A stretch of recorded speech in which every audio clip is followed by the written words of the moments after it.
सत्ता पर अपने अधिकार को बनाए रखने के लिए कभी कभी इंसान अपने हदें पार कर देते हैं। इतिहास में ऐसे बहुत सारे घटनाएं हैं जिनके क्रूरता से हम सब वाकिफ नहीं हैं। 19वीं सदी के दौरान कुछ नए राजनीतिक विचारधाराओं से पूरे विश्व में हलचल मच गया था, जैसे कि कम्युनिज्म यानी साम्यवादी। यही सोच धारा आगे जाकर गणतांत्रिक और पूंजीवाद समाज पर एक विरोधी विचारधारा बन गया और समाज पर आपसी मुठभेड़ का कारण भी बन गया था। इस विचार का पहला प्रभाव रशिया पर बहुत हुआ था और साल 1917 के दौरान सशस्त्र संघर्ष से रशिया के पूंजीवादी सरकार को गिराया गया। इसके तुरंत बाद ही चीन पर भी इसका प्रभाव देखा गया और साल 1949 में कम्युनिस्ट सरकार का गठन हो गया चीन पर। और इसी बीच दूसरा विश्व युद्ध खत्म होने के बाद दो विपरीत राजनीतिक विचारधारा का संघर्ष शुरू हो गया, जिसे हम कोल्ड वॉर कहते हैं। अमेरिकी, ब्रिटेन, फ्रांस जैसे देश पूंजीवाद का समर्थन करते हुए पूरे विश्व में गणतांत्रिक और पूंजीवाद समाज लाना चाहते थे और दूसरी ओर रशिया, चाइना कम्युनिस्ट को लाना चाहते थे। इसी मुठभेड़ के कारण दूसरे विश्व युद्ध के बाद कोल्ड वॉर शुरू हो गया था और इसका प्रभाव बहुत सारे देशों पर हुआ था। तो आज के इस वीडियो में हम जानेंगे वियतनाम युद्ध के बारे में। अगर वीडियो अच्छा लगा तो लाइक, शेयर, सब्सक्राइब जरूर कीजिए। ये जंग तकरीबन 20 सालों तक चला, नवंबर 1955 से लेकर 1975 अप्रैल तक। शुरुआती दिनों में वियतनाम एक फ्रांस का उपनिवेश था, जिसके दौरान वियतनाम के नागरिक के ऊपर बहुत अत्याचार और शोषण हो रहा था। लेकिन दूसरे विश्व युद्ध के दौरान जब जापानियों ने वियतनाम पर अपना कब्जा जमा लिया था, हो ची मिन्ह के नेतृत्व पर वियत मिन्ह यानी एक कम्युनिस्ट का मोर्चा जो पूंजीवाद के खिलाफ और जापानियों के इस हमले को लेकर बहुत बवाल खड़ा किया था, अमेरिका ने इस परिस्थिति को अपना एक रास्ता बनाया जापानियों को खदेड़ने के लिए। हो ची मिन्ह को जितना हो सके उनको और उनके समर्थकों को आधुनिक सैनिक में तब्दीली करके और सैन्य प्रशिक्षण देकर जापानियों के खिलाफ लड़ने के लिए सुविधा दिया गया था। उस समय वियतनाम को जापानी अपने कब्जे पर रखने के लिए बाओ दाई को वियतनाम का सम्राट बना दिया गया। लेकिन 1945 पर जब जापानियों ने दूसरे विश्व युद्ध में सरेंडर किया, फ्रांस के नेतृत्व पर सम्राट बाओ दाई को सत्ता से हटाया गया और फ्रांस ने अपना उपनिवेश शासन जारी रखा। कम्युनिस्ट और हो ची मिन्ह के समर्थकों को एक वादा किया गया था, जो था वियतनाम की आज़ादी। लेकिन अमेरिका और फ्रांस ने इस वादा को कभी पूरा नहीं किया, जिसके कारण फ्रांस के उपनिवेश शासन को दोबारा चलाने का मौका मिल गया। इस बात से ही हो ची मिन्ह और उनके समर्थक बहुत ही नाराज हुए और फ्रांस के खिलाफ जंग छेड़ने का ऐलान कर दिया। फ्रांस के सत्ता पर आते ही बाओ दाई को फिर वियतनाम के उत्तराधिकारी बना दिया गया था, जो कि एक गुलामी और लालच के सिवा अपने देश की परवाह नहीं करता था।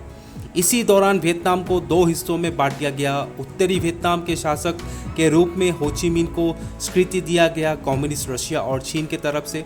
दक्षिणी वियतनाम पर ब्रिटेन, अमेरिका और फ्रांस ने कानूनी तौर से बाओ दाई को वियतनाम के असल उत्तराधिकारी के रूप में नवाजा। वियतनाम के इस जंग में बहुत खून खराबा हुआ था। वियतनाम यानी हो ची मिन्ह के गुरिल्ला फौज को चीन और रशिया पूरी तरफ से मदद कर रहे थे।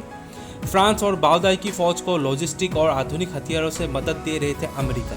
फिर भी फ्रांस और दक्षिणी वियतनाम के फौज इतने फायदेमंद साबित नहीं हुए थे। वियत मिन्ह के फौज को जो गुरिल्ला प्रशिक्षण दूसरे विश्व युद्ध के दौरान दिया गया था, उसका बहुत बुरा असर दक्षिणी वियतनाम और फ्रांस के फौज को हो रहा था।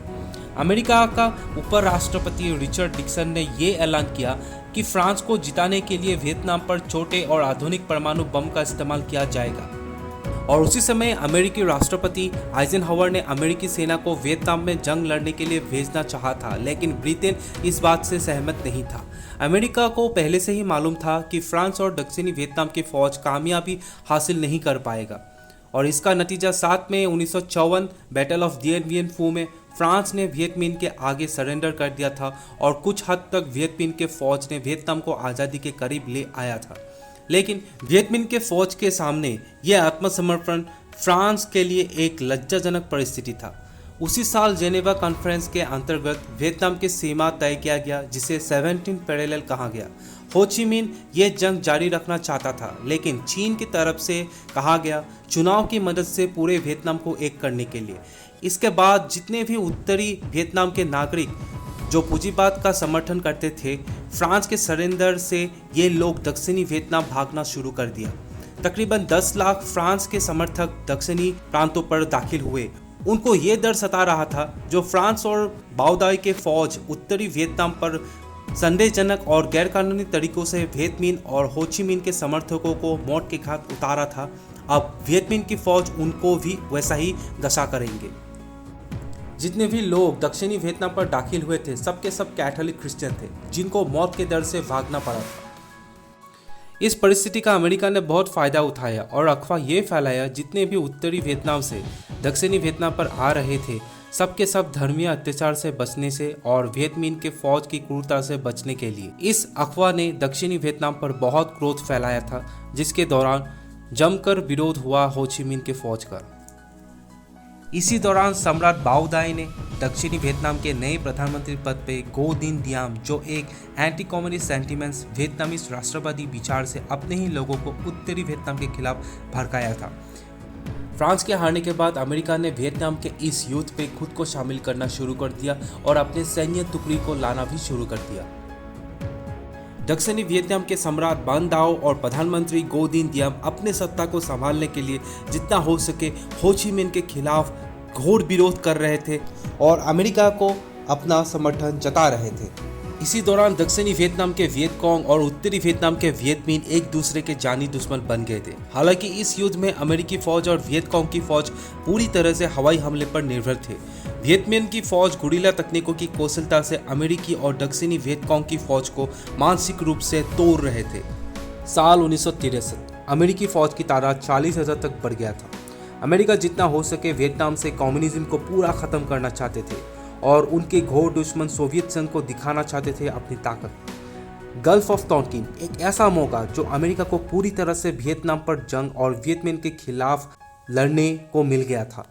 ये अमेरिका का एक बहुत बड़ा झूठ था जो अमेरिका ने सोच समझकर वियतनाम पर अपना दबदबा बनाने के लिए ये आरोप लगाया था कि उत्तरी वियतनाम के नौसेना ने अमेरिका के ऊपर जानलेवा हमला किया जिसे बिल्कुल टाला नहीं जा सकता है, और अमेरिका के राष्ट्रपति लिंडन जॉनसन यूएस कांग्रेस से अनुमति दिया गया उत्तरी वियतनाम के खिलाफ जंग ऐलान करने के लिए, और अमेरिकी फौज की तादाद अब 1,80,000 हो गया था। जितने भी अमेरिकी वायुसेना के आधुनिक विमान थे सबको कारपेट बॉम्बिंग करने का अनुमति दिया गया। सर्च एंड डिस्ट्रॉय ऑपरेशन भी यूएस मरीन ने शुरू कर दिया, जो बहुत सारे निर्दोष लोगों की मौत का कारण बन गया था, क्योंकि अमेरिकी हवाई हमले में वियतनाम के आस पड़ोस देश जैसे कि लाओस और कंबोडिया पर भी किया गया था, ताकि उत्तरी वियतनाम की फौज की सप्लाई लाइन को तोड़ सके। अमेरिका ने तकरीबन 26 करोड़ बम गिराए थे वियतनाम के ऊपर, जिसका असर अभी भी वियतनाम के लोगों ने भूला नहीं है। इन सब हवाई हमले में एक ऐसा भी बम गिराया गया था जिसको हम नेपाल बम से जानते हैं, जो इंसानों के शरीर को कुछ ही सेकंड में राख में बदल देता है। अमेरिका के इस युद्ध पर शामिल होने से अमेरिकी नागरिक ने जमकर निंदा किया अपने सरकार को, जिसके कारण से 50,000 से भी अधिक अमेरिकी फौज मारे गए थे। घरेलू दबाव के कारण अमेरिकी सरकार ने इस युद्ध को आधे में ही छोड़ने का फैसला किया और वियत मिन्ह की फौज 30 अप्रैल 1975 में साइगोन शहर को कब्जा करके वियतनाम को एक कर दिया।